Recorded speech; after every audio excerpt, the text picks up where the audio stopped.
Exactly. Me too. Maybe behind us. That's good. How to be a nonprofit. Yeah. Put plants on rolling chairs.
Hi, welcome everyone to today's Credo Facebook live stream. My name is Brandy Doyle. I'm a campaign manager here at Credo. I'm an environmental campaigner, so I'm especially excited for today's Facebook Live because today we're going to be talking with the Stand Up to Oil Coalition, which is a really exciting group in the Pacific Northwest that are going to be sharing about their work and some of their victories. They're also, we're very proud to support them as Credo grantees.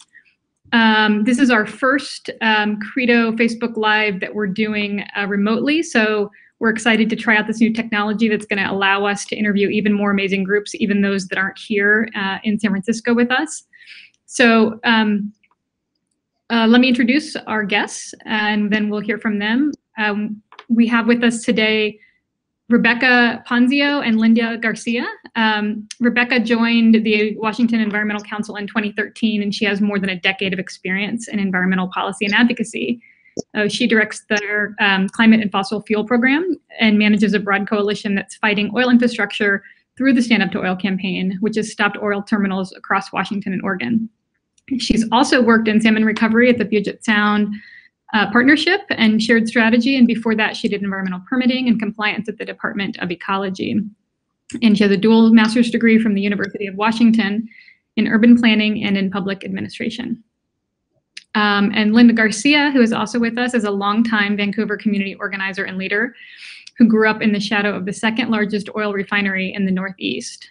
And after moving to the more environmentally proactive Pacific Northwest after she finished college, she's raised her children and remained active in grassroots politics and nonprofits there.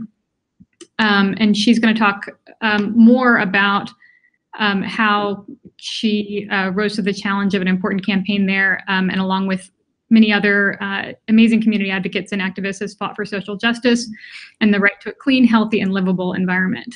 She now works with the Washington Environmental Council as well, helping to create a sustainable and equitable community in Southwest Washington. So thank you both for being here with us today.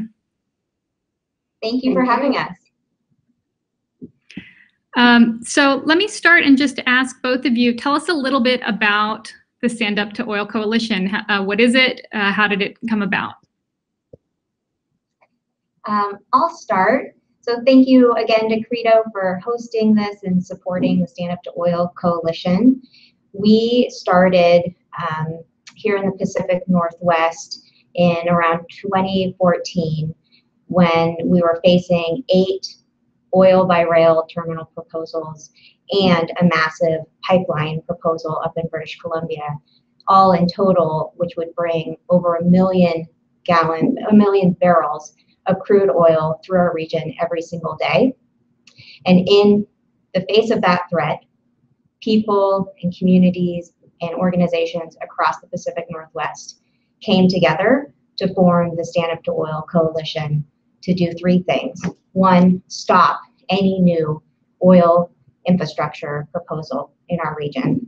2, address the ongoing risk of oil that is already being transported here because of the 5 refineries we have in Washington. And 3, come together to work to transition off of fossil fuels. With that mission and those goals, we've been working since 2014 and have stopped every single oil by rail terminal proposal that has been proposed here in the Pacific Northwest, and are now continuing to support the project fight up in British Columbia against that pipeline. Thank you so much. Linda, could you say a little bit about how you got involved and why, oil transport and oil infrastructure is a concern for you? Yeah, I live about less than half a mile where the proposed largest oil by rail terminal in North America was going to be sited within the Port of Vancouver boundaries. And when you hear that news, it comes as a direct threat to your livability and your lifestyle and your health. And it was concerning, feeling like we didn't have a voice. And so I have a protective instinct about me, and I wanted to make sure that my family and my community, my neighbors all around me were safe. And I didn't feel like they were going to be safe if this were to have gone through. So I became involved through my neighborhood association. I was a neighborhood leader there in Fruit Valley where we live. And from the very beginning, it was a battle, and it just went further. And then Stand Up to Oil came in with coalition members that really went to bat for us and stood behind us and helped us. And the grassroots activism piece just grew larger and larger by the month.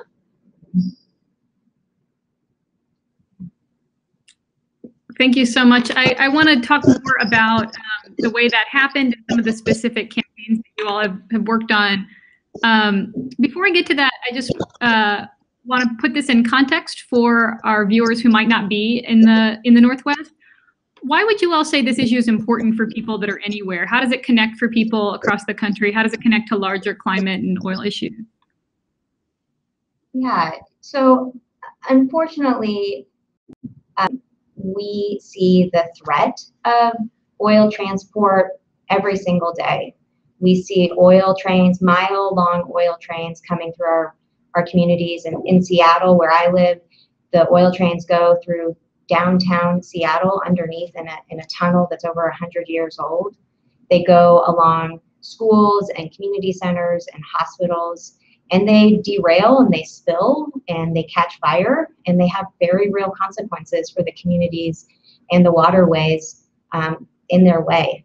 We see the same type of threat when oil is being transported by pipeline, like in Santa Barbara, where there was a big spill that soiled the beaches, or in Michigan at the Kalamazoo River that has yet to be cleaned up. We see it spilled and the threats of those spills when the oil is being transported by tanker, like many of us still remember even 3 decades later, the Exxon Valdez spill up in Alaska, where the orca population has yet to recover because of that spill. So this is, transport of oil has very real consequences. It also connects us all together because the rail lines, the pipelines, our waterways are connected. Our economy, our climate are all connected. So the oil that would have come to Vancouver, for example, would have been sourced in North Dakota.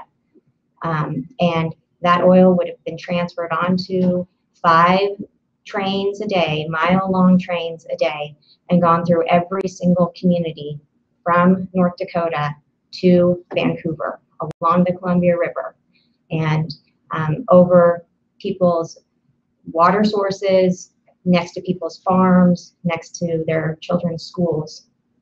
So fundamentally, this is an issue that is of national importance. It directly impacts our health and our community safety. And of course, on the climate angle,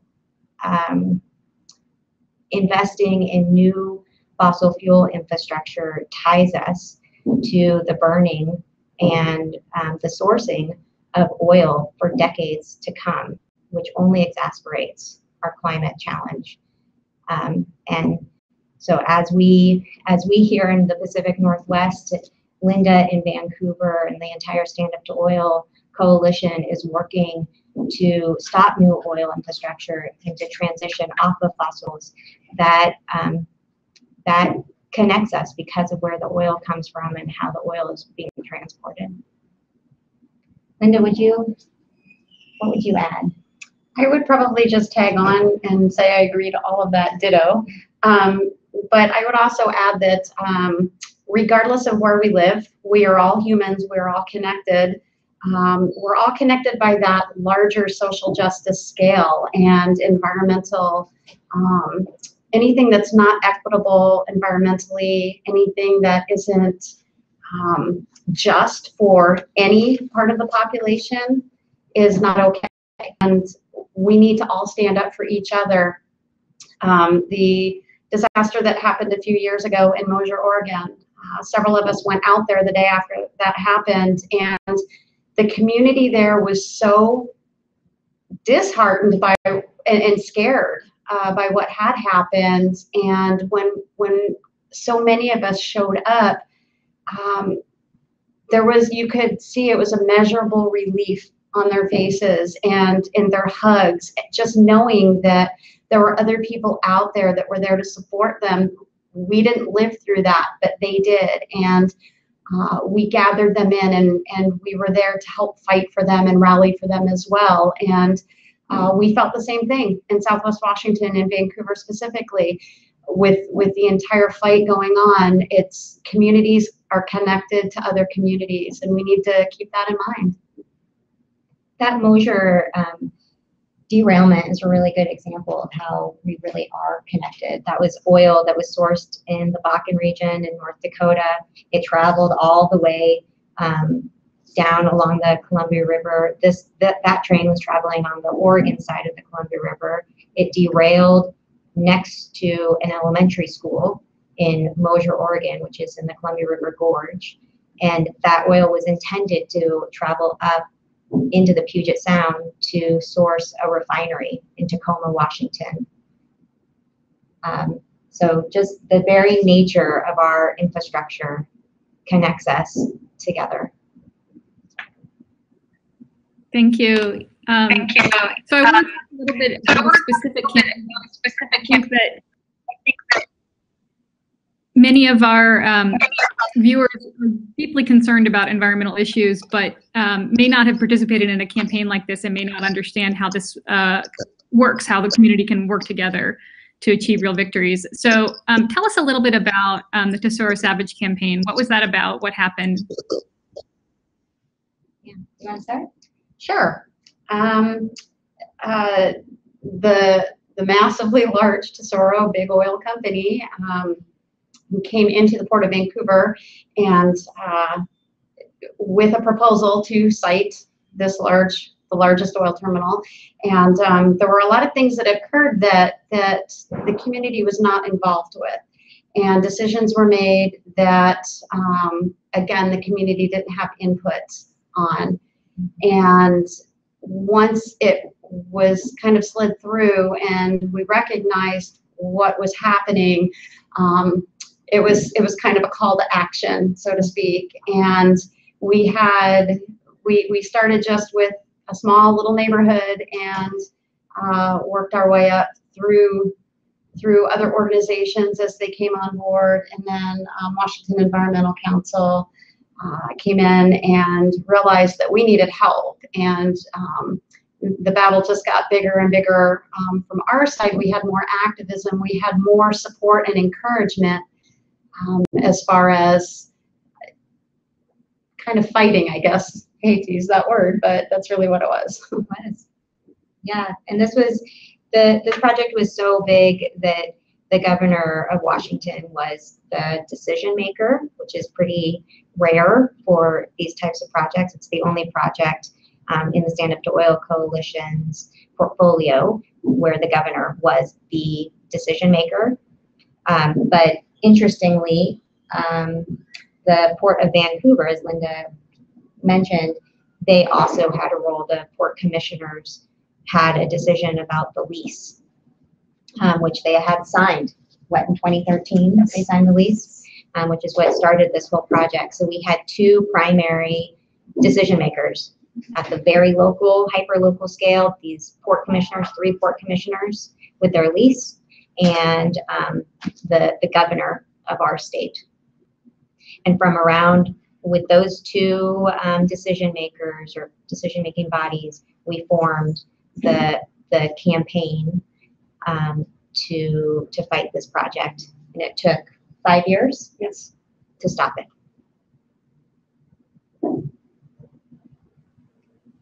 Thank you. Before we talk more about the campaign, why don't we show the video that you all brought? It'll give people a better sense of what happened. Great, thanks.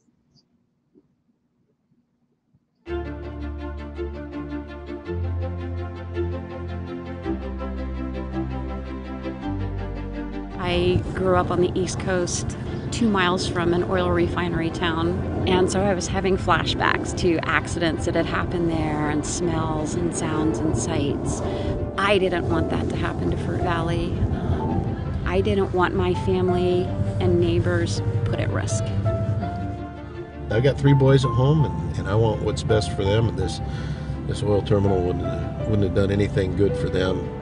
It was enormous. It's 360,000 barrels a day throughput, and the number of trains and the number of boats that means, the chance for any kind of harm from that number of storage tanks, it was astounding. So I just remember when we first heard about the increased traffic that would come with the Tesoro proposal, it was immediate. What are we going to do and how can we participate? One thing that my union has taught me is not to be afraid to fight for what you believe in. People started getting up in arms and taking up the fight right alongside and saying, we need some change, we need something different to happen, we need people in those offices that are going to speak for us. Stand Up to Oil had done a lot of work to get people to our hearings, and that hearing was absolutely amazing. The coalition wasn't just a few elected officials, it was our tribal partners, our partners in the environmental community, our elected officials, and the people that just care about a community. WEC was able to bring in the groups from Spokane and the groups from the Columbia River Gorge and the groups out on the coast to be able to say we're working together on this project. So you had to have WEC leadership, elsewise it wouldn't have been as cohesive a whole. Through the legal process, Earth Justice, Jeanette and Kristen are amazing. They went so far above and beyond what I felt any attorney would have done.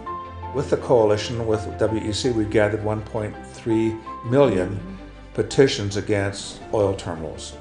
And we showed up with WEC, a year and a half ago on the Capitol steps and presented Carried those. them into the governor's office. That was fun. We've stopped every coal terminal that's been proposed. We stopped every oil and gas terminal that's been proposed. And along the way, there might be 3 or 4 victories in each win. Like when we get Eric LeBrant elected, that's a victory. When we get Don Orange elected, that's a victory. When we get FSEC to rule unanimously against the oil terminal, that's a victory. Don Orange has 64%.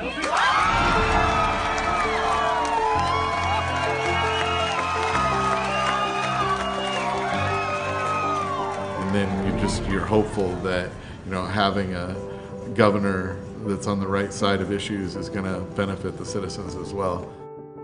This could be one of the most important fights we've ever been in. And, you know, not only to keep an oil terminal out of our community, but as far as bringing the community together.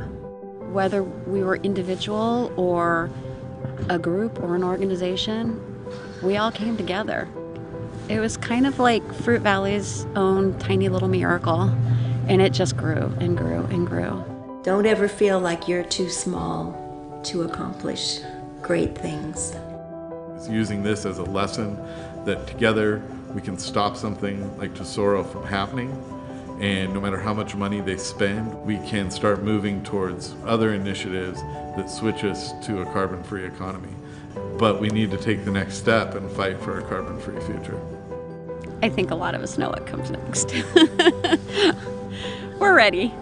I'm ready.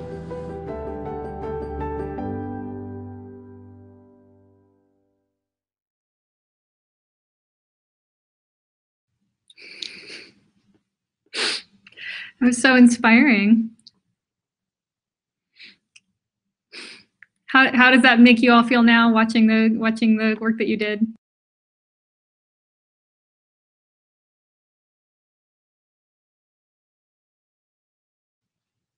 Oh.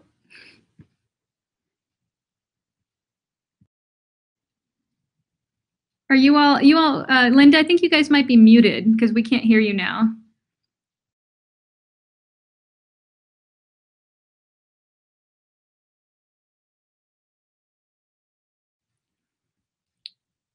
So I think that you all might be muted on your end. Can you hear me? Okay, so we'll pause. Hang tight, everyone. We'll pause for a minute. We've got a technical difficulty, and see if we can make sure that we hear hear you folks.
everyone, we're back. This is Brandy at Credo, and we've had some technical difficulties with our partners at the Stand Up to Oil Coalition, and so I think we're going to wrap up our conversation now with that amazing inspirational video that we saw.